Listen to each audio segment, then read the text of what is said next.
Don't forget, after this, weather permitting, but should be good as of now, it is Hope Christian hosting Volcano Vista. This should be an interesting matchup. Before Hope Christian, always good. Struggled a bit in that Metro tournament. Volcano Vista's 10-3. We'll have it for you right here on uSports Network and ProViewNetworks.com. Scott Galletti waiting on hand to have the call. You say struggled. I say they ran into some good teams. That Rio Rancho team was playing really well. That Valley loss puzzles me a little bit. Yeah, that was weird. That Albuquerque High team has something to prove. A lot of people saying they're not as good as everyone's saying they are. So they drew the worst possible teams to draw in that tournament. They were playing teams that really. They would play Cleveland, who's in their district. I think it's all a great matchup. Yeah. And that's leading into this, Charles. Perfect segues. Now we're talking here on 3 and Out. What's the best district in the state? You know it, Charles. There's no doubt about it. No question. We shouldn't even argue it. It's District 1 of 6A. The Cibola Cougars, big time. The Rio Rancho Rams, big time. Volcano Vista, big time. And you know how big time Cleveland is, fresh off their Metro Championship win, only 1 loss on the season. And then we'll slide in the winning record Santa Fe Demons, though I don't think the Santa Fe Demons are a real threat to those other teams. Not yet, at least, as they jump up from last year's 4A up to now this 6A, in which was just created. Charles, this is statistically the best district, and it passes the eye test for me after this Metro tournament. I originally went with District 5. I have changed my opinion. I'm very biased as well because I love this district for many reasons, but District 1, 6A to me is the most powerful district in the boys. I'm going to go with, I like District 1. What's your rebuttal? This is a weak start. No, this is the rebuttal. The rebuttal is they proved their point. They went to the APS Metro tournament. All their teams had a fairly impressive showing. District 5, where everyone was hyping them up, saying this is the best district, the teams struggled during the tournament. So at this point in time, you have to go with District 1. But District 5. That's right, you do. District 5 is the toughest district when come tournament time. I'll guarantee that, because you're going to have these teams who are going to develop a little bit more. The teams you're talking about, I think, are developed already. Cleveland, we know where they're at. Rio Rancho, we know where they're at. I don't know where Volcano's at. But Albuquerque High, I think they're going to get better. I think that Valley team is going to actually get better. Not sure about Rio Grande and West Mesa because they took some tough defeats. You know, they lost some games. They had some momentum going. West Mesa. It's going to be a battle. But how do you handle adversity? This is where we see how good you are. Can you bounce back from a disappointing performance? Let me ask you a question.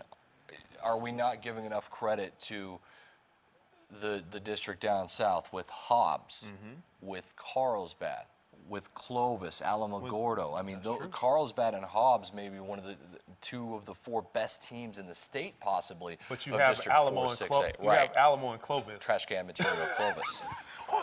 Slow down. So you have we got a special trash can edition created by Jay Poe, by the way, today. So we have Alamo and Clovis, which hurts the overall standing of that district. But I do agree, you have 2 powerhouses right now in Hobbs and Carlsbad. Right. We definitely know it's not District 2, who's been just about as bad as they can be. When La Cueva, El Dorado, Manzano, Sandia, Highland. They were playing for the bottom of the bracket. So does this district belong in the trash can? I mean, they're getting pretty close to that dumpster. The best record in this division, who did not fare well in this APS Metro Championships, was Manzano, who was at 5-8. You got 4-7 La Cueva. I think El Dorado's right there, and then Highlands only won 1 game. So usually the most powerful district by far is this district. Yes. Not this year. Not this year, Charles. And then there's people, you know, they have their reasons for why they're thinking that, but sometimes it just happens that way. I personally think the power shift is moving to the west side. A lot more people moving to that area. The schools are bigger, the enrollment's bigger. So there's that. With that being said, you have a bigger chance at bringing in more athletes. More kids are moving from those areas. So now this is where I think coaching really comes into play. You get you some good coaches, develop some of the kids that's in your area, and they'll be back. But I still think that west side district, which is District 1, will probably turn into the perennial powerhouse Every night district. in District play is going to be a lot of fun in that district. We kind of figured it would be that way also in District 5, especially with the rivalries that they have, no doubt. Let's move on here, Charles. Talking 3 and Out, and let's talk about then in 6A, who are the biggest surprise teams this season thus far? And for me, I'm going to go with my guys. Just to start it off, I'm going to go with the Rio Rancho Rams. Coach Wally Slaughter has done a great job. I think everyone knew Brady Patterson was nasty, but I don't think anybody, including myself or you, Charles, knew the kind of talent, young talent, that Coach Salata has around him. So the Rio Rancho Rams, they had a nice bounce-back win against Atrisco Heritage. We'll show you the highlights of that game tomorrow in the pit. But Patterson was fantastic. Juan Hurt, Zach Garrettson, Snyder is big time, the sophomore. They've got a lot of weapons that can hurt you. Yeah, to me, I agree with you on that surprise because Coach Salata running the ball, forcing turnovers, taking advantage of his speed because they're not as big as a lot of the teams that they're going to play in that district. So they are a surprise team right now. And I'm going to stick with what you're doing. My team, I think Albuquerque High is a surprise because most people didn't see them hit there. I mean, I did because, of course, those are my guys. But a lot of people are saying, wow, 11-1. Now they got some quality wins under their belt. That was a knock on them at first, that the schedule was soft.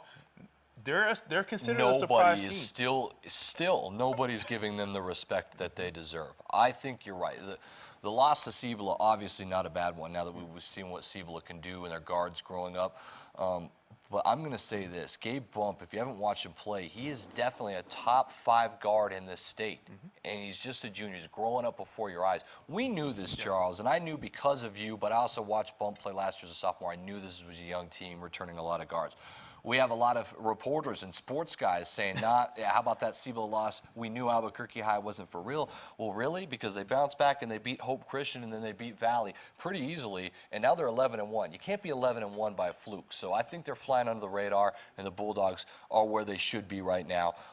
They're the favorites to win that district and get a top seed, no doubt about it. I'm going to say West Mesa Mustangs are a surprise team. Now, they had slipped up a little bit here, losing 3 of 4 in that Metro tournament, which doesn't look good for Sean Schreier, but I think they have the talent around them now that we've seen them to make some noise. I think they'll end up getting a home game type seed, a top 8 seed come playoff time. I think they're going to flirt in that 8 to 7 range, Charles, depending on how they finish in district play, which is where you actually don't want to be come this next tournament. But I like what West Mesa's done. I like Zach Schreier. I like Drew Wasana.